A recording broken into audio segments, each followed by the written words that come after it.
Hello, everybody. Welcome into the Fantasy Pros Dynasty Football Podcast. I'm Ryan Wormeli, joined as always by Scott Bogman and Pat Fitzmaurice. Guys, we are doing my favorite type of show that we do this time of year. It is a Superflex rookie mock draft. I love just kind of working through, because we talk about like rankings and we talk about, who are some sleepers we like and guys that are maybe overrated. I love like kind of putting our money where our mouth is. Not literal money, but just sitting down and saying, who would we actually take if you're on the clock in this spot? I find it to be very informative as an exercise. I find it to be very helpful. Hopefully everybody watching will glean something as well. We're just going to do 2 rounds today as we get kind of further along draft season. We'll do some longer versions of this type of episode, into March and April. Today's is just 2 rounds, kind of diving into this rookie mock draft season. Boggs, how you doing, buddy? I'm doing good. Recovered from my illness. Voice has returned in full. Ready to talk some football. Let's go. Fitz, how about you? Everything is good, Worm, and just coming out of the Senior Bowl, so we've got some more data to work with, and obviously, once the Super Bowl ends, we are going to be flying downhill towards the draft with the Combine and individual workouts, all that. We're going to get a lot more draft content, and I can't wait for it. Yeah, I can't recommend enough, everybody, if you're interested in really any part of this conversation. He's not on today's show. Derek Brown, Debro, our colleague, he was at the Senior Bowl. He's already kind of pumping out, rankings and risers and fallers and just guys he wants to plant his flag on for this season. So he's going to be a really invaluable resource for any dynasty managers really throughout this entire next few months. And he'll definitely be making appearances on this show as well. So I definitely want to check him out on social media if you're not, for some reason, following him already. I want to remind everybody that all of our 2025 consensus rankings and tiers can be found at fantasypros.com/rankings. Obviously, we're still very early into that process for next year, but those will continue to be updated at that same link throughout the entire offseason, including Dynasty as well. You can navigate to Dynasty rankings from that page. Again, that's fantasypros.com/rankings. All right, guys, we'll dive right in. We're going to go 1, 2, 3, 1, 2, 3, 1, 2, 3 in terms of the order. I'll have pick 1, 4, 7, etc. Fitz, you're going to be at 2, and Bogman, you will be at pick 3. One of the reasons I'm very happy to be picking 1 is because it's a very easy call. This is a super flex, mock, I should say, for the format. I don't care. This is not a year I'm going to take a quarterback over a different position. I'm taking Ashton Jeanty, surprising no one. Even though it's not a surprise, I do want to just take, a short bit of time to talk about this pick with you guys. Fitz, is there even a case to be made to go elsewhere? And I've acted this on a show before, but now we're a couple weeks later. I'm curious how you feel as you've dived more into it. Is there a case to be made, or is there no case to be made if you have the first pick, you are taking Jeanty or perhaps trading it for a haul, nothing else? Yeah, I think if you don't take Jeanty, you're trading it for a haul. I don't think there's a case to be made for drafting anyone else. Even if you're quarterback needy in Superflex, I think you would be best advised to try to trade down a couple of spots and be in a position to take Cam Ward or Shedeur Sanders. And Jeanty's just a special prospect. I don't know if he's quite the prospect that Saquon Barkley or Bijan Robinson were, but he's really close to that. I mean, his contact balance is just otherworldly. And he carried a heavy load. He can catch passes. He's an absolute escape artist running in traffic. He is a pretty extraordinary prospect, and I think he deserves to be the 101. Bogman, let's set aside Bijan, Saquon, and going back further, Adrian Peterson, because I think those 3 guys are pretty unequivocally better prospects than Jeanty. I mean, maybe disagree, correct me if I'm wrong, but that's kind of the way I see it. No, outside of those 3, how many names of the last 10 to 15 years were better as running back prospects than Jeanty? I mean, we're not going to throw like generational on there, but is he in that like top 4 or 5 type of prospects at the position? Yeah, in the last decade and a half. I mean, 100% Worm. He is, and this is the 1-1 pick regardless of format. I think Fitz is 100% correct. I will say you're going to see people take quarterbacks. It's just going to happen in some super flex mocks because people get frustrated. They can't trade for them. They feel like they have no outs and they feel like they can't move back and they'll take the quarterback. It will happen. We've seen it happen in every type of super flex mock, but I am 100% in agreement with Fitz. I think you are too, Worm, that it doesn't really matter what you have on your roster. 1-1 is Ashton Jeanty or trade it for a ton. Those are your only options. You cannot take Cam Ward here, even if you're QB desperate. You can't take Shedeur Sanders here, even if you're QB desperate, because Jeanty is going to be worth more. The one thing, and then we can move off this pick because, again, everybody's going to agree with it. But the one thing that I want to ask you guys from a philosophical standpoint, if your team is really bad, which is likely the case if you have the top pick, there's something to be said for the running back should kind of be that final piece to your dynasty roster construction as opposed to somebody you take early because they have the shorter shelf life. This is something that I did in one of my dynasty leagues when I had the first pick and I had a terrible team. I did end up trading it for a haul the year it was Bijan because I didn't want to take somebody else besides him, but I didn't want to take a running back when I was so far away from competing. Would you consider that here? Would you say if you are the worst team in your league and you need help in a lot of spaces, is it worth saying like the better move is to trade him than to take him if your team is that far away? Or is he so good that you don't care about the shorter shelf life? He's going to kickstart a rebuild for you basically by himself, Fitz. I would consider it trading and trying to get a multi-pick haul. And I think I would want to get at least one first-round pick for 2027 and, be positioned for that Jeremiah Smith, Ryan Williams draft where they're going to be two exceptional wide receiver prospects, plus some good quarterbacks, maybe like Dylan Raiola. Don't want to get too far ahead of ourselves, but I could see that because, there is some logic to that. There's the shorter window of production generally that running backs have in the NFL. And if you're looking at a multi-year rebuild, maybe it does make sense to trade and try to get a haul rather than picking the running back who, might be into the prime of his career before your team is actually ready to win. Just as a quick aside, Bogman, because of what Fitz said about 2027, I think the general consensus, or at least kind of the chatter that I see, is that this year's class a bit down. 2027 looks loaded. How does 2026 look? If you're making trades for picks in the future, is 2026 a class that you are interested in getting into, or is it 2027 or bust?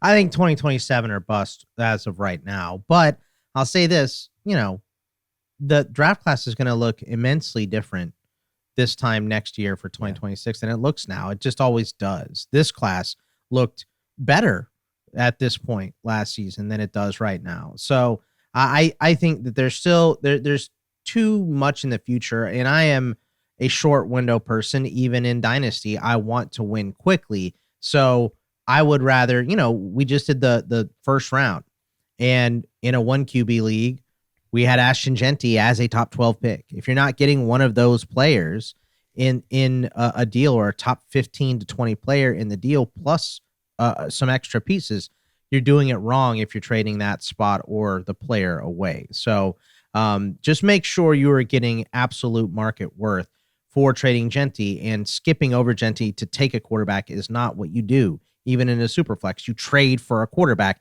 that is better than Cam Ward already because you have Jeanty if you do move this pick. All right, that's too much time on the easiest pick of the draft. Let's go to pick number 2. Fitz, you're picking second on the clock. Who do you got, a quarterback or receiver? And I gave Fitz this pick because this is the hardest pick. I wanted him to make it instead of you or me, Worm. So you're welcome. I appreciate it. This is indeed a difficult pick. And while I considered a quarterback here, I'm going to go with what I believe to be the safer play, Tetairoa McMillan, the wide receiver from Arizona.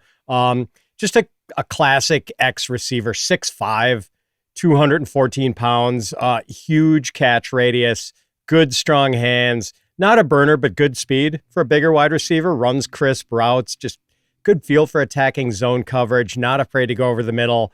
And he's been productive the last 2 years, 1,400 yards and 10 touchdowns in 2023, 1,300 yards, 8 touchdowns in 2024. I just think he's the safest bet at wide receiver.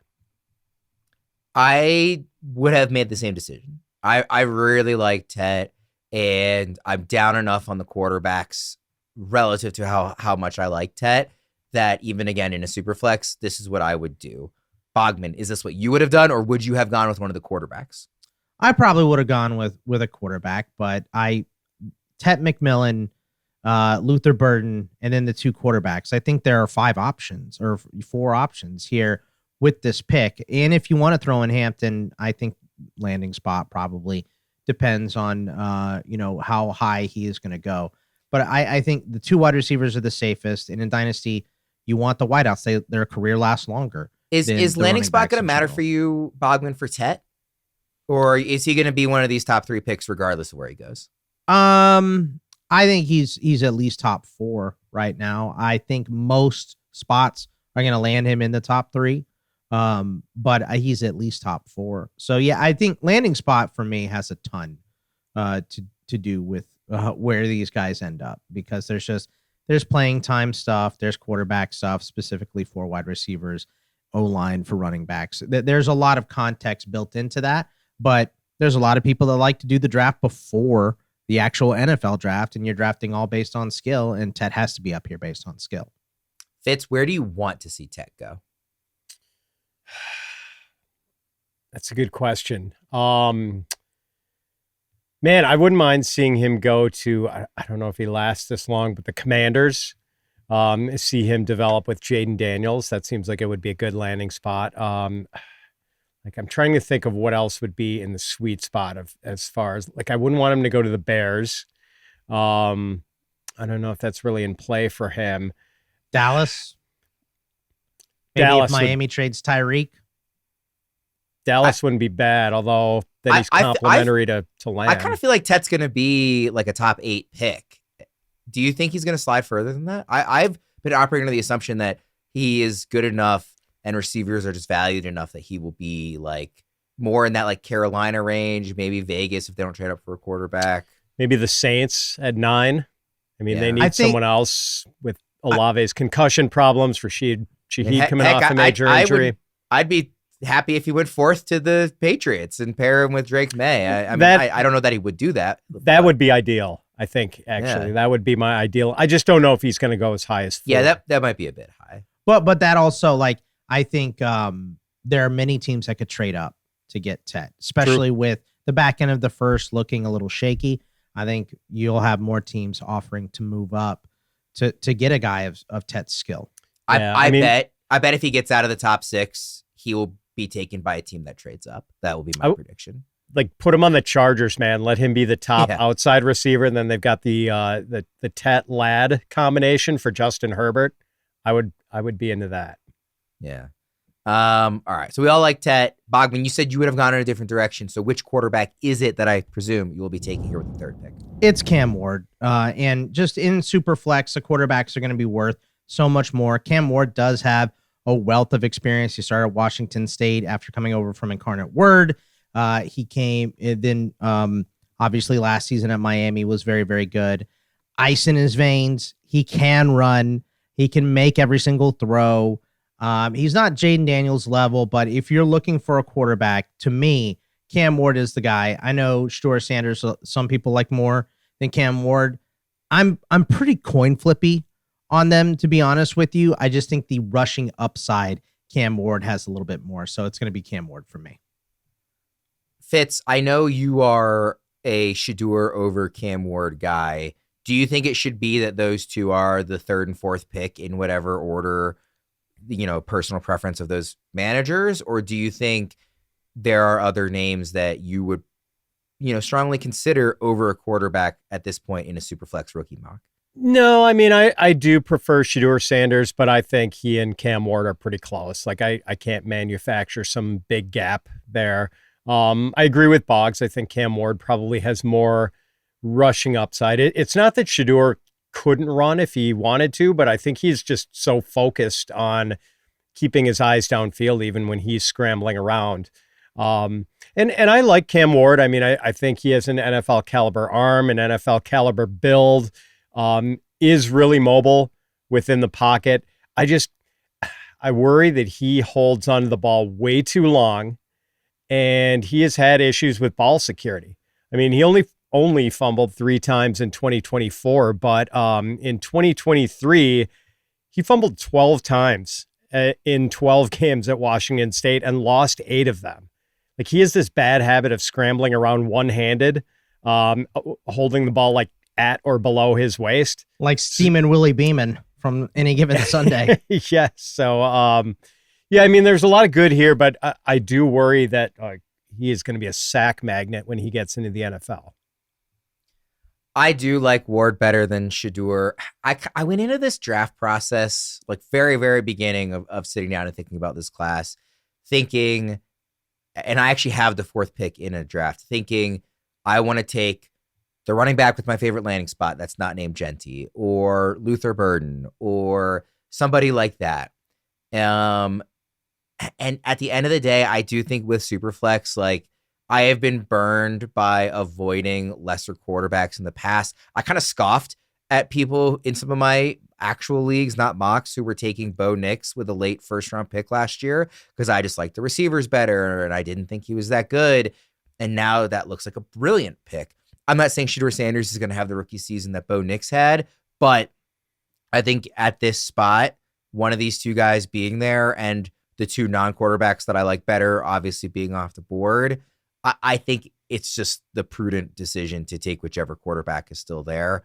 So I am going to take, with Cam Ward off the board, I'll take Shedeur Sanders here at the 4th spot. I mean, that makes sense for him, but we've got the cautionary tale of Zach Wilson from a few years ago as a guy that was going in the top half of rookie Superflex drafts simply because he was his team expended such heavy draft capital on him. I was not one of those people drafting Zach Wilson. I didn't like the pick when the Jets made it. I didn't like the pick when dynasty managers were making it. I'm not that high on Shedeur Sanders. I am definitely higher on him than I was on Zach Wilson, to use that example. I mean, I kind of asked this question to Fitz Bogman already, but like for you, Boggs, like kind of the same thing. Like these 3 and 4 picks, assuming Jeanty and McMillan are off the board, it's these 2 quarterbacks in some order. Yeah, I mean, they're just worth so much more and they hold so much more weight, specifically before they play, right? Like you said, you didn't like Zach Wilson. There are people that do, though. Yeah. And even, taking Bo Nix or taking a quarterback that is likely going to start early in their career, you can get a haul for those guys from some of those QB needy teams because it's a finite position. There's, it's not like wide receiver where there's 3 for every team, at least 2 for every team. A lot of teams have 3. It's not running back where there's depth and there's guys getting carries that aren't the starter. There's 32 guys, and really in the NFL every single year, it's more like 27 to 26 guys, and then a rotation or fighting for spots or however you want to look at it with a lot of those other spots. So the resource is limited. So even if it's not your favorite player, your favorite pick, the player themselves, if they're going to be starting, usually holds a little bit more value. I also think too, just quickly on Shedeur, like I guess both these quarterbacks, but like if Cam Ward goes 1, I don't love the landing spot of Tennessee. The next few teams, the realistic landing spots, there's at least something to like about them. If Shedeur goes to the Browns, and I know Dion has made comments that make it seem like he won't let that happen, but there are pieces there, and Kevin Stefanski is a good offensive coach. If he goes to the Giants, they have Malik Neighbors, and I still think Brian Daboll is a good offensive coach when he has a decent quarterback. If the Raiders trade up, they have Brock Bowers, they have Jacoby Myers. Like, outside of the Titans, you're not walking into like the worst offensive situation imaginable. Now, those teams largely need better offensive lines too. Like, they're picking at the top for a reason. But some years when a guy goes really high, I'm really worried about the environment. Some of these environments, they have at least 1 or 2 pieces there already in place that make me a bit more intrigued. Well, even the Titans too, Worm. Like, I'm not the biggest fan of their offense. They obviously had a lot of issues in the receiving core, needs an upgrade, but they have the running backs. They've spent a lot of money on the O-line, and this is the exact kind of thought process we had with the Broncos going into last season. So, the Titans could be a good landing spot for a QB as well, or at least better than we give it credit for. By now, most of you have probably heard of Reality Sports Online, the powerful fantasy sports platform where owners get to build and manage their fantasy team like an NFL general manager. But the question is, have you tried it? It's time to go see what all the buzz in the Dynasty community is about. Free agency, multi-year contracts, a rookie draft, multi-team trades, franchise tags, contract extensions, first-round rookie options, automated contract and salary cap functionality, and much, much more. Think it sounds complicated? It's not. The best thing about Reality Sports Online Fantasy Front Office is that it doesn't take any more time than a standard league. It just requires more strategy. Think you're among the fantasy elite? Well, this is the platform to test your mettle. Still not sure? You can test out your general manager skills for free in a mock free agency auction. If you like what you see, use promo code FantasyPros to receive a 10% discount on your team or league today. That's promo code FantasyPros to receive a 10% discount on your team or league today. Fantasy just got real at realitysportsonline.com. All right, Fitz, you're on the clock with the 5th pick. Let's go with Omarion Hampton, the big running back from North Carolina. Wildly productive the last 2 years. 1,500 rushing yards, 15 touchdowns in 2023, 1,600 rushing yards, 15 touchdowns in 2024. Also had 38 catches for 373 yards this past season. He is a very versatile player. Just this powerful, violent downhill runner who is a nightmare to try to bring down when he has a full head of steam. Kind of a no-nonsense, one-cut, north-south guy. Not going to string a lot of moves together. Doesn't have great long speed, but he has enough speed for sure. And he is really strong between the tackles, can fit through tight spaces, just powers through contact. Just not an easy man to tackle. I like this guy a lot. I think he does deserve to be considered the number 2 running back in a very good running back class. So I'll take Omarion Hampton at number 5. Can he get higher than this with a good landing spot? Like if he goes to the Chargers and we're all, jumping for joy, can he go in the top 4 picks, or is 5th kind of his ceiling? I think he could if people get scared off the quarterbacks, because not everyone is in love with these quarterbacks, especially Shedeur. I know a lot of people think he's, like the product of that he's a Nepo baby, that he's Deion's kid. So I don't agree with that at all, but I could definitely see Omarion Hampton going higher than this in some drafts, especially if he does have a good landing spot. Bogman, you've already put your next pick into our Google sheet here. Is the pick you're about to make the guy you would have taken at 5, or do you agree with Hampton first? No, I think it's pretty coin flippy between them. I think, your team context and what you need is going to be the difference. But Omarion Hampton, like you said, Worm, if he ends up with the Chargers, Denver is looking for a feature back as well, and they're picking kind of in that range of where he might go. I think there are good landing spots that could definitely bump Omarion Hampton up. So I'm a big fan of him as well. Who's your pick at 6, Boggs? Let's go with Luther Burden, wide receiver out of Missouri, and I think that is, I think this is kind of the end of a tier as we see it for Superflex. These first 6 picks, I think Hampton's landing spot. There are a couple other backs that could jump up in here, and maybe a wide receiver or 2 that could move into a group like this. But I think as we stand now without landing spots, I think these are the top 6 picks. And Luther Burden is coming off a down year for him, only 676 yards, 61 catches, the 6 touchdowns. But his quarterback was hurt. He was hurt for a little bit. And the season before, 86 catches, 1,212 yards, and 9 touchdowns. He absolutely is a game breaker and a game changer. And there are plenty of teams up here that need wideouts. You mentioned the Patriots. If they trade back, Vegas could use one. Carolina still needs a number 1. What's going on with Devontae Adams with the Jets? New Orleans needs someone because Chris Olave looks like he's getting drummed out with the concussions. Dallas needs somebody on the other side of CeeDee Lamb. There's so many wide receiver needy teams that Luther Burden is likely to have a large role immediately in the NFL. So I think that makes him a fairly safe pick here. Fitz, do you see it the same way in terms of this being a tier break? No, there's another wide receiver who's probably going to go in the next couple of picks, who I consider to be pretty neck and neck with Burden. I think Burden is higher ceiling, lower floor, and this other guy I have in mind is probably the steadier, less of a swing for the fences, more of a double down the line. But and I love Burden, man. I like this guy. He is electric with the ball in his hands, and I know 2024 was not the definitive statement he wanted to make before his draft, but he's a guy who was pretty unanimously going in the top 10 of mock drafts in the summer of 2024 before the college football season. And I think there are going to be teams or a team that has a hard time passing on him before, I don't know, about the 20th pick or so. And I would love to see Cincinnati take him at 17.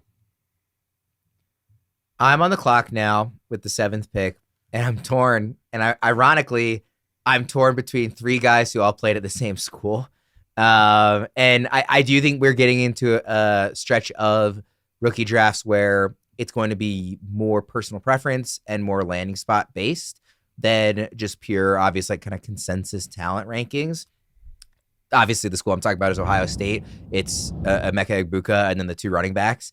I love all 3 of these guys. Like I will be very happy to get any of these 3 in the back half of the first round of any rookie drafts I'm doing. And I know there's other running backs and maybe receiver. There aren't as many obvious names, so maybe that pushes Egbuka up. For me, I'm trying to think through out loud because, like I said, I really do like all 3 of these guys. I think I'm gonna go with Egbuka because I think there's a very good chance that he ends up in a spot that I really like, where he's kind of going in mocks in terms of the actual NFL draft. You like the Steelers now? I had no idea. I think he's going to go into a spot where he will have opportunity. And I think he's going to be good right away. Like Fitz kind of in without naming him was kind of describing him as maybe the steadier kind of option, and I think that's true. And so I have a lot of faith in what he's going to do week 1 of his rookie year.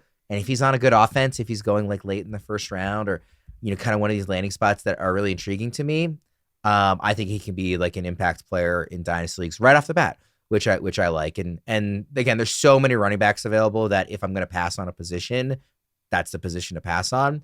So I'll give the slight lean towards Egbuka, but I do love the Ohio State running backs too. Fitz, I can see you're already putting in one of those Ohio State running backs for your next pick. Would you have taken one of those running backs ahead of Egbuka, or would you have gone with Emeka? I would have gone with Egbuka. Just such an advanced route runner, and another guy who it's funny, like we kind of thought the same thing with Jaxson Smith-Njigba, this guy who was able to produce despite being surrounded by just some incredible talent at wide receiver. Kind of the same thing with Egbuka. There were always really good players there. I mean, that the year Jaxson Smith-Njigba had 1,600 yards while sharing a field with Garrett Wilson and Chris Olave, Emeka Egbuka, that was his freshman year. And like he had some catches that year. So it's almost wide receiver fatigue from Ohio State that people have. It is with Egbuka, and I'll put myself in there. I think maybe I even have it a little bit as well. But he's a stud. He absolutely is 3rd among these wide receivers. Yeah, I mean he's like JSN in a lot of ways. Just this very polished slot receiver and advanced route runner who I think is going to make a pretty easy transition to the NFL. Let's go to your pick here at number 8, Fitz. All right, I will go with TreVeyon Henderson, one of those 2 running backs from Ohio State. Big time speed, impressive acceleration, quick feet, just dangerous on the second level and in the open field. The guy, it feels like he could take it to the house anytime he touches the ball. Just changes directions with minimal loss of speed, strings moves together, just makes these jaw-dropping cutbacks.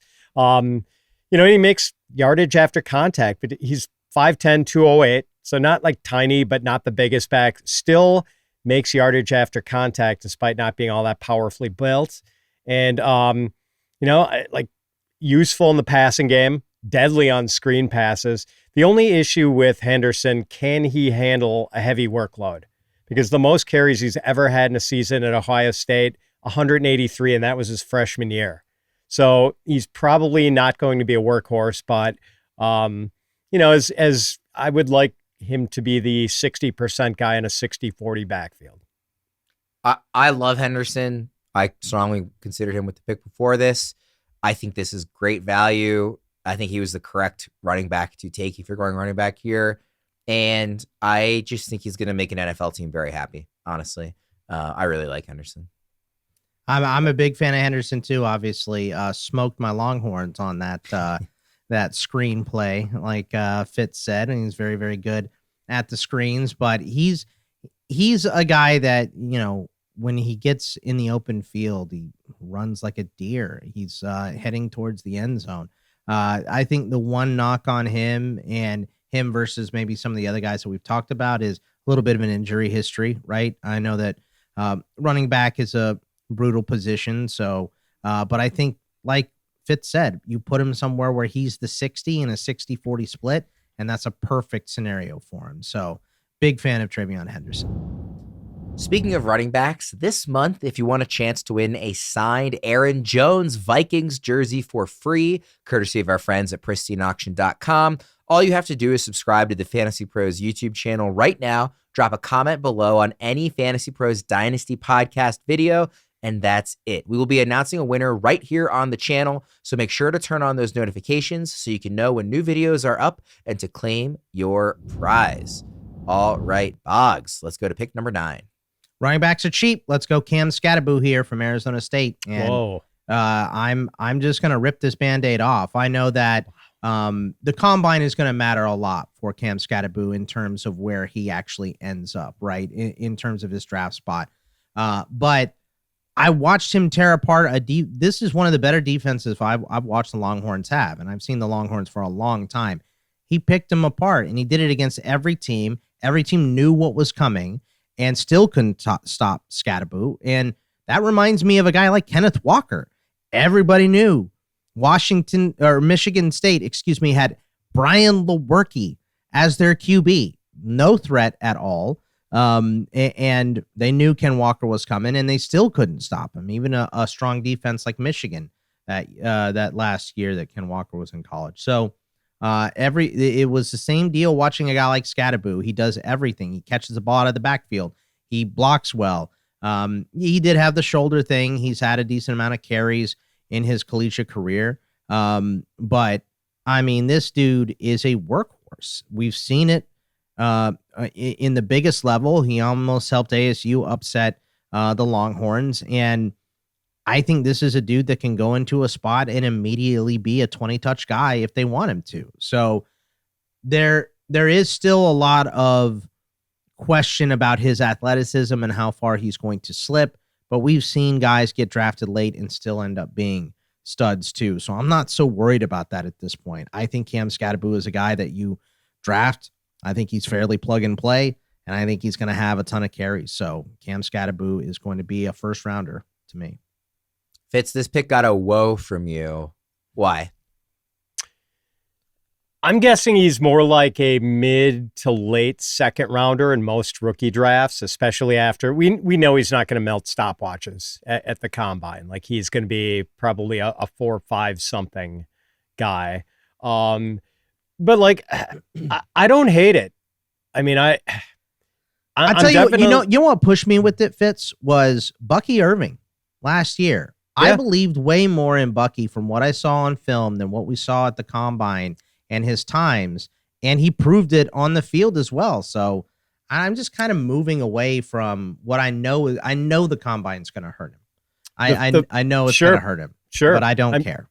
Yeah, I mean, really, and that's it. The long speed, maybe that he fumbles a little bit more than you like, but otherwise, like 2,400 yards from scrimmage and 24 touchdowns this year. Like played great against upper tier competition, Texas, Iowa State, BYU, some really good teams down the stretch who he just ripped apart.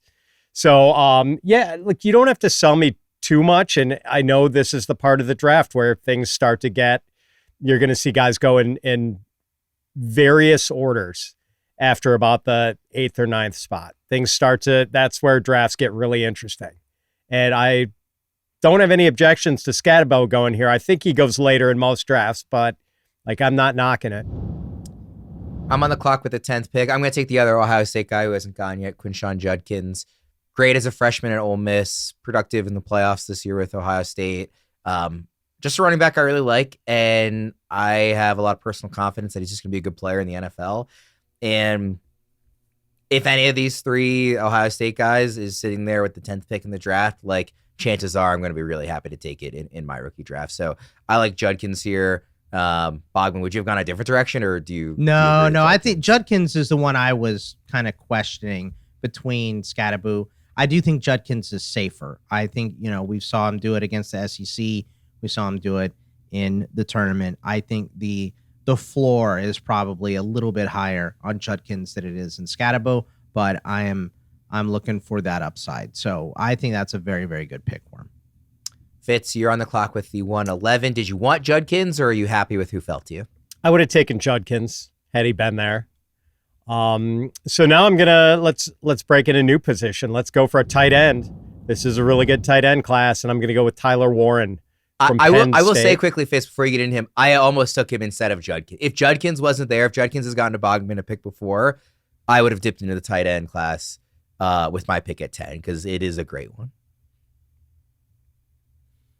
It is, and I do think Tyler Warren is probably the best of it, although there is one possible argument for Colston Loveland. I'll get into that in a second, but outstanding production for Tyler Warren this past year, 104 catches, 1,233 yards, and 8 touchdowns for Penn State.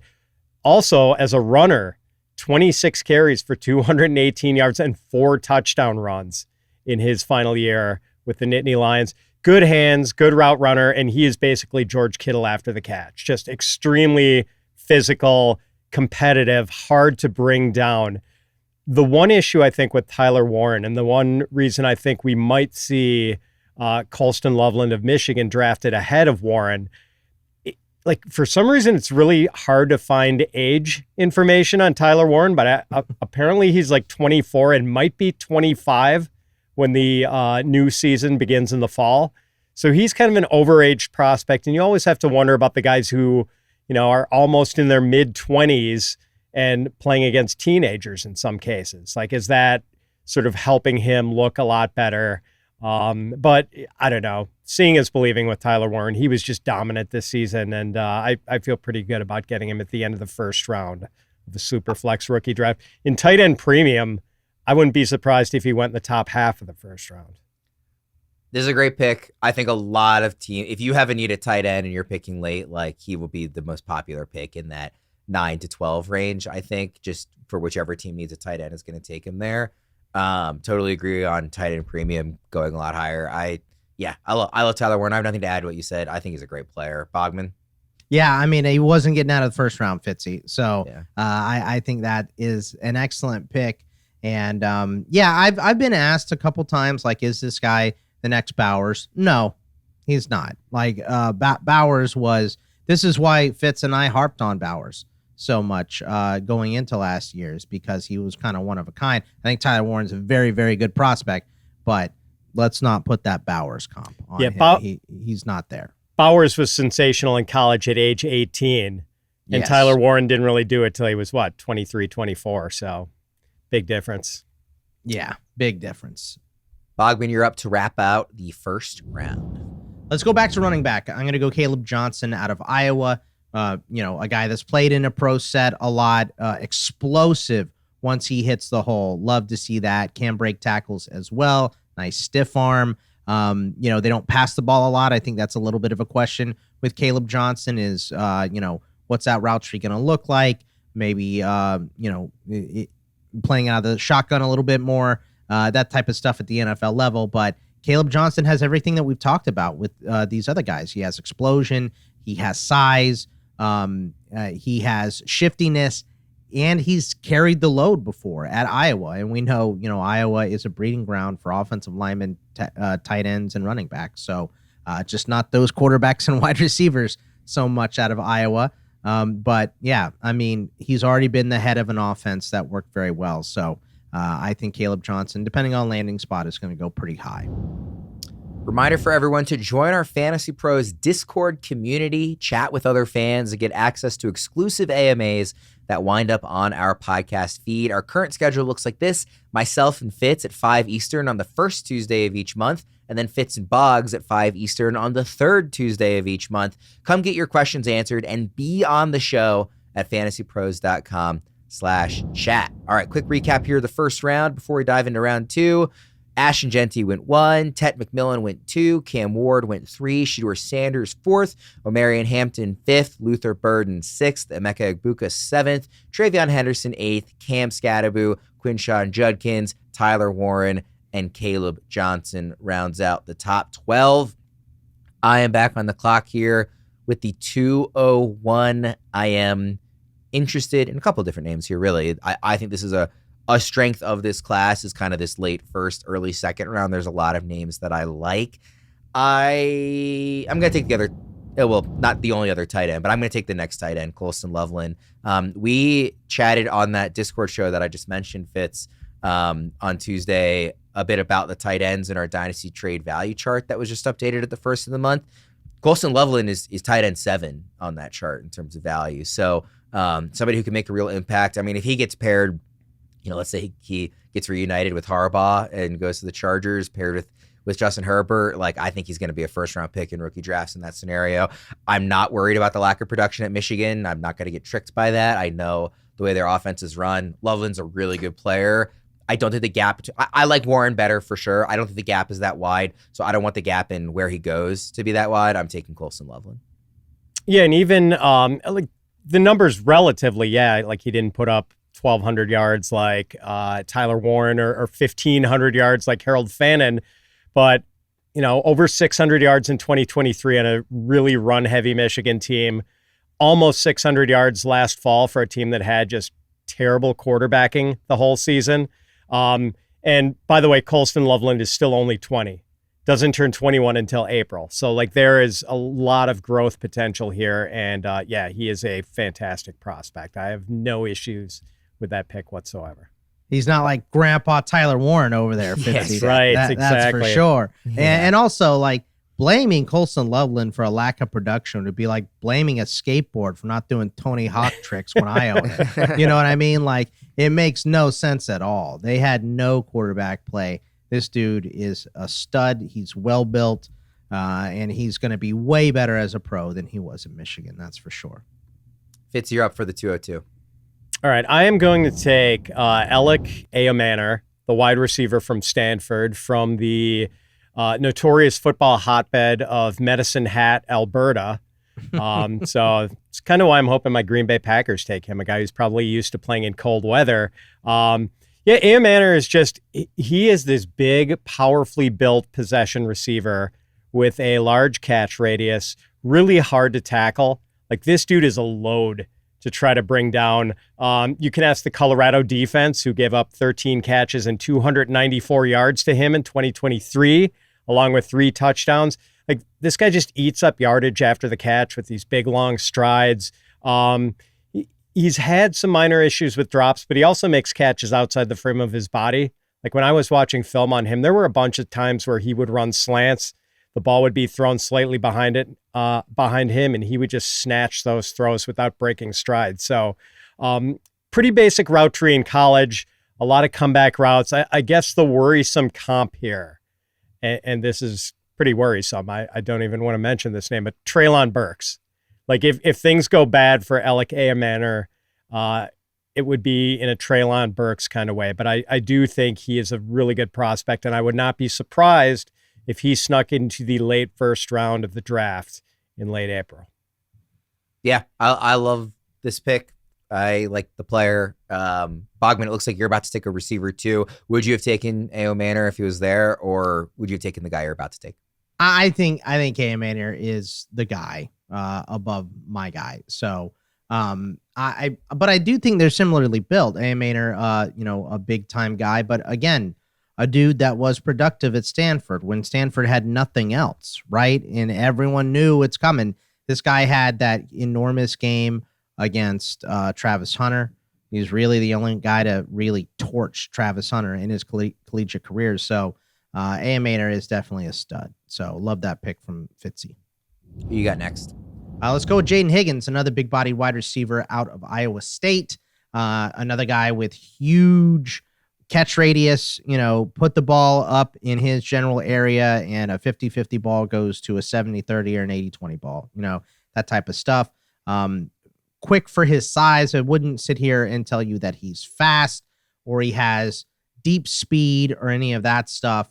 I think, he may have a couple issues getting off of really good press coverage as well for his size, but you get him in the open field and he is boxing out a corner. He is posting up on a linebacker. You know what I mean? We'll use those basketball terms because he has very, very good body control in traffic. So I think he is going to go and be a safety net for a quarterback that really needs a safety net. I think any QB could use a guy like Jayden Higgins in his side. So Jayden Higgins will be my pick here. I am going to end our game of Travis Hunter Chicken and take him here at the 204. It seems only fitting because if you think about this as like a real draft, the 104 manager, who would theoretically still have this pick, took Shedeur Sanders. Might as well pair him with his Colorado teammate. I don't expect to get a lot of Travis Hunter in actual dynasty rookie drafts. I think he is likely, just given the name and the overall talent, to go higher. But if he was a full-time receiver, which I know he's likely not to be, if he was a full-time receiver, he'd be going in the top 5. And middle of the second round, I know we always fall in love with these picks every year, and there are guys that are really productive and are good values here. But there's also a lot of misses if you look back on like the ADP of, that middle of the second round range for rookie drafts. So if there's a chance that he misses because he is a full-time cornerback and barely plays enough receiver to matter for fantasy, I'm willing to take that risk here. The talent is obviously unbelievable. He's the best player in this draft, and middle of the second round, I'll take that risk on him. Fitz, what do you think about that pick? Yeah, I am. Well, here's the thing. I think he's going to be a cornerback first and foremost. And probably used as like a fourth receiver who plays 20 to 25% of the offensive snaps for him. But the thing is, like, if Travis Hunter were a full-time wide receiver, he would be my wide receiver 1. I would rather have him than Tetairoa McMillan. Like, he is that good. I think he's the best player in this draft. But because of the ambiguity, and the only problem is, probably at the time most people do their dynasty rookie drafts, we are not going to know what his role is. Whichever team drafts him is probably going to be, ambiguous about it, intentionally coy with the media, not really saying, oh yeah, we're going to use him on both sides of the ball. We love him, but like, we will not know for sure what the role is going to be. And that is going to be this sort of Damocles hanging over the heads of drafters in these rookie drafts. Like, man, I would love to have this guy if it turns out he's a full-time wide receiver, but we are not going to know.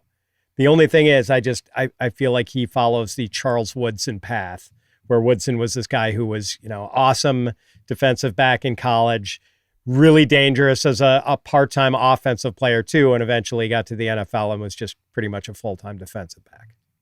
And everything you just laid out is all the reasons why I didn't, even consider him in the first round, right? That's why none of us took him there. So where is the right spot for you to take a swing on the talent? Fitz? Let's assume we're sitting there the second week of May. We're doing a real rookie draft. We only have ambiguity from whichever team took him. At what point do you say, listen, I'm getting the best player in this entire draft at X pick? That's too good to look past. This is the latest I've seen him go in any rookie mock, and I still think he should go more like late second round.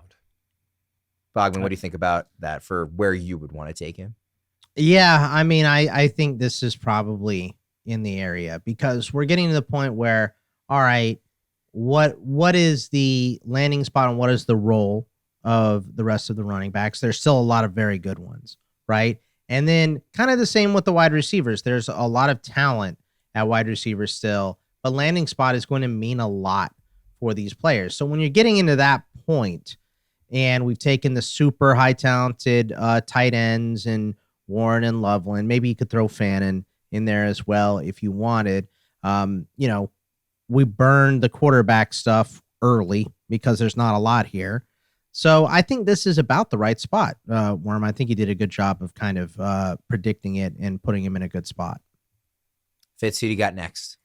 So we've had a lot of bigger receivers lately, guys who are going to clock 4.5 something at the combine, guys like Ayomanor, Jayden Higgins. Let's go for a fast guy, and I'm going to, since Bogman was kind enough to leave his Longhorn Matthew Golden for me, I will take Matthew Golden. And he's not small. I think he's 6 feet, just maybe a shade under 200 pounds, but big time speed for Matthew Golden, and very sure-handed.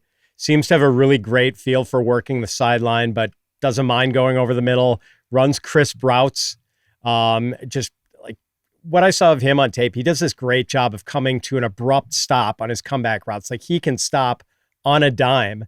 And that, when you couple that with the threat of his deep speed, makes him really effective on those little comeback routes. So outperformed Isaiah Bond in 2024, which I don't know if a lot of people saw that coming. So yeah, I'll take Matthew Golden. I think he's a really nice prospect. Boggs, you're the Longhorn guy. What do you think? Yeah, I mean, the stop-start and the separation is what does it for Matthew Golden. I think looking at his size, he's not Xavier Worthy skinny, but he is on the skinny side. Going to have, tough. You might have issues playing against really good press coverage, but you get him in space, and it is hard to lock him up. That he's going to crush that 3-cone. That's going to be a killer for him. So yeah, just a very, very good pick. He would have been my next pick here, but I do with wide receivers. I like the size more than I like the speed in the majority of them. 206, Bogman, who are you taking? Look, it's time. We did say this is Superflex, and we've taken 2 quarterbacks. So I'm going to go ahead and take Jalen Milroe here. I just think the athleticism, the upside, he obviously needs to sit, which makes him a second-round pick instead of a first-round pick. This is not even a guy that should be coming in if somebody gets hurt. He should be the third, the emergency guy for a team this season. He should not be seeing an NFL field for at least this season and probably most of next season as well. He needs a lot of help in his instincts in throwing the ball, not throwing it into traffic, relying less on his wheels. But the wheels are incredible. The arm is a nuke cannon. This dude has everything in his skill set to be a top-level fantasy quarterback. But there's a lot that goes into it, and it's definitely a huge gamble, which slides him more towards the middle of the second than even being a end of the first round type of a pick. If my team is very set and there's just not a lot I need, and I have that pick and I can't trade it away for a future pick or something, then Jalen Milroe is the type of project that I would like. But I think this is more of the appropriate range, and you have to be set at the position to take him because he needs seasoning, he needs timing, he needs to learn. So, but in terms of upside, nobody in the class, and even the guys that have already gone, has more than Jalen Milroe, in my opinion. So I think Milroe is kind of a sneaky good pick here. Fitz, I think we agreed that Milroe is probably the right pick for the third quarterback off the board. Do you think 206 is the right spot for him, or do you have another quarterback in mind? No, I'm good with that. And I know some people are going to like Jaxson Dart more. Like there seems to be a widespread infatuation with Jaxson Dart. And then I know Milroe did not really impress at the Senior Bowl. But man, as far as raw tools, like no question Milroe is a better runner than Dart. And Dart's not a bad runner. And I also think Milroe has a stronger arm. And I know like it is kind of fair to make comps to like Anthony Richardson or Malik Willis just in terms of Milroe not being that far along as a passer. But let's not forget, like this dude he's not a zero as a passer either. He does have a really strong arm, 9.5 yards per attempt in each of his last 2 seasons. And oh, by the way, he lit up Georgia for 374 passing yards and 4 touchdowns this past year. So it's not like there are no tools to work with as a passer. And if you can get him right, like he could be a lethal weapon. Like not crazy to draw the comps to Lamar Jackson as a guy who almost made it out of the first round and wound up being a complete stud because people didn't know what Lamar Jackson was going to be as a passer. Well, things have turned out pretty well. I think Milroe is the same sort of type of raw clay who could potentially be made into a masterpiece at some point if he gets with the right team. We'll go a little quicker here in the back half of the second round. Dylan Sampson will be my pick with 207. PFF has him as RB4 in this class. He's only 20 years old. He'll be 20 at the start of the season next year. Obviously, like incredible production. I know like Tennessee offensive players, it's like hard sometimes to evaluate how they're going to translate to the NFL, but like 22 touchdowns, almost 1,500 yards, 20 years old, played in the SEC, like at this point, second half of the second round of a rookie draft, I'll be very happy to take a swing on Sampson. Fitz, what do you got next? I'll take Jaxson Dart now. Take another quarterback. This seems like a decent place to take a chance on him. So Dart put up really good numbers, 10.8 yards per attempt this past fall, 4,200 passing yards, 29 touchdowns. Like his arm is good enough. Like it's not great, but it's good enough. But he does have a really nice touch, especially on deep balls. Like this guy will drop it into a bucket very accurately, can change arm slots when he needs to. Not the quickest release, but he's another guy like who he is not the runner that Jalen Milroe is, but Dart is almost sort of like a Josh Allen type runner. Like not as powerful as Allen, but like less about speed than just general elusiveness, and very willing to evacuate the pocket and run, maybe a little too eager to do that at times. But yeah, like I think there's potential here. I guess my biggest issue with Dart is that he sometimes struggled against the better defenses he faced, like Georgia, Alabama, Kentucky this past fall, who had a really good defense. Like he did not always bring it against the best competition.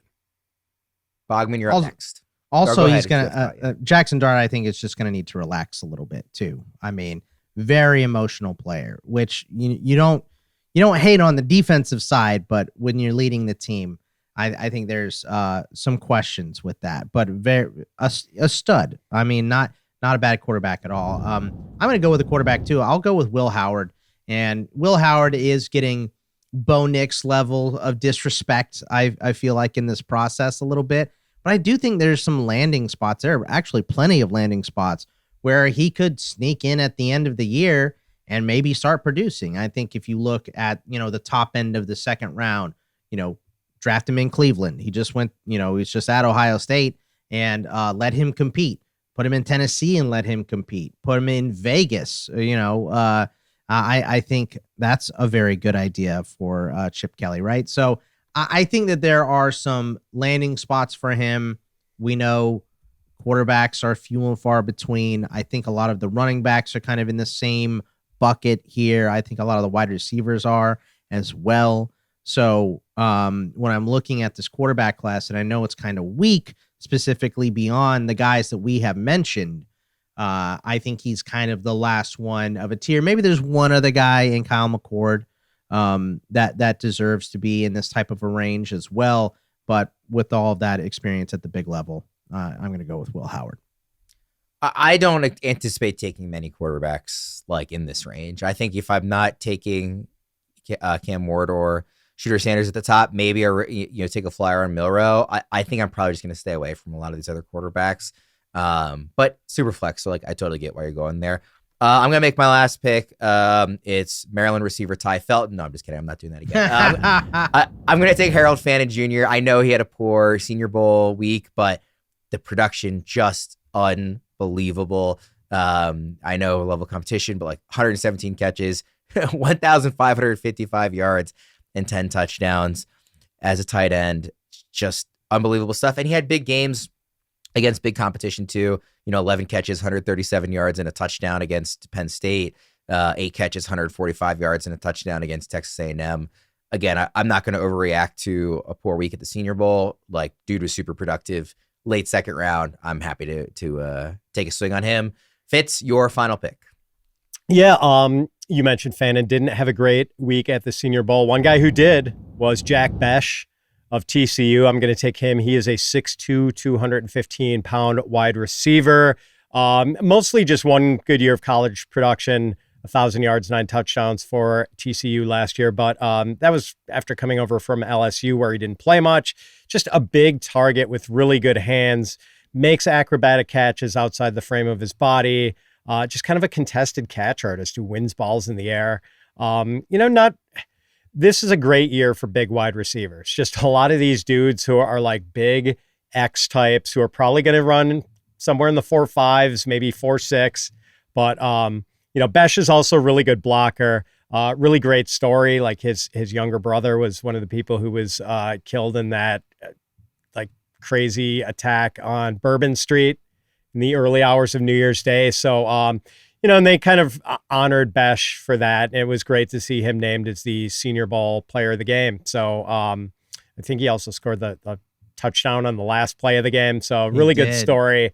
And, I think he's a fantastic prospect who will go on day 2 somewhere. Yeah, I like Bech a lot. Bogman, your final pick. Yeah, I mean, and I'm a little surprised that Fitzy didn't take his boy Savion Williams, also who went to TCU, because he's been bragging about him and the athleticism. But I think there's a lot of guys kind of in that group. I think Jalen Milroe from Iowa State could be picked here. Jalen Royals, Isaiah Bond, DJ Giddens from K-State, my boy Gunnar Helm from Texas, I think is a good pick here. I'm going to go with Devin Neal, the running back out of Kansas. And I just, he reminds me in terms of his skill set of Achane a little bit. And I think that just that speed coupled with his vision, if he is behind a very good offensive line early in his career, could be a very, very productive running back. So I do think for a lot of these guys, the guys that I mentioned that were just off the board, and a guy like Devin Neal and a guy like Bech, landing spot is going to mean so much more for these guys because they're kind of in tiers or groups of players that are around them that, I mean, if Neal ended up buried in, Baltimore versus going to Cleveland where they need somebody, there's just a different level. You know what I mean? So I think landing spot means a lot for these guys, but I really like that vision and that explosiveness from Devin Neal. I saw him take over a bunch of games. So that will be my pick to close us out here. I would love Neal in Baltimore just as a Baltimore fan. Of course. He would fit well too. That O-line is. Yeah. Good. So, all right, Fitz. Bogman just named a bunch of guys, but anybody for you that stands out as, wish you could have taken him, or if we went one more round, you definitely would have had him on your board? I mean, I would expect when this gets posted, we are going to have people on YouTube in the comments complaining that Trey Harris, that this exercise was pointless by not having Trey Harris. Trey Harris looks a little lumbering to me. He is another one of these big wide receivers, and he is a beast to bring down. Jaxson Dart's most reliable target. But I just wonder if he might be more of a 4.6 guy than a 4.5 guy. And he was also like a 2-star prospect. So I kind of wonder if Trey Harris is like maxed out. I think Trey Harris is a stud, Fitzy. I just think he's going to go low because of the injury stuff. Yeah, so, injuries and lack of speed. There were also always going to be names that we didn't get to. Like there's maybe not as much blue chip talent in this class as last year, but there is a lot of depth. Like there are still names that I will be running very happy backs, to get man. I know. R.J. Harvey, DJ Giddens, Monongai, who is a smaller guy who runs like his hair is on fire. Damian Martinez, Rashard Smith, just some really good running backs in this class, man. Yeah, it's a fun class, particularly in kind of this range of the draft. So we'll definitely go deeper on future episodes. Just to recap round 2 in order: Colston Loveland, Elic Ayomanor, Jayden Higgins, Travis Hunter, Matthew Golden, Jalen Milroe, Dylan Sampson, Jaxson Dart, Will Howard, Harold Fannin Jr., Jack Bech, and Devin Neal rounds out our second round. Guys, we will be back for some other episodes here in the future. Like I said, we're going to do more, rookie mock drafts. We're going to have some more content that's not even specific to rookies, but we are mostly into draft season now here for the next couple of months past the Super Bowl. So looking forward to diving in more in the process with you guys. For Bogman and Fitz, I'm Ryan Wormeli. Thanks everybody for tuning in, and we'll see you again next time. Thanks for listening to the Fantasy Pros Dynasty Football Podcast. If you love the show, the best free way to support us is by leaving a positive review on Apple Podcasts or Spotify. Follow us on X, Instagram, and TikTok at Fantasy Pros, and subscribe to our YouTube channel at youtube.com/fantasypros.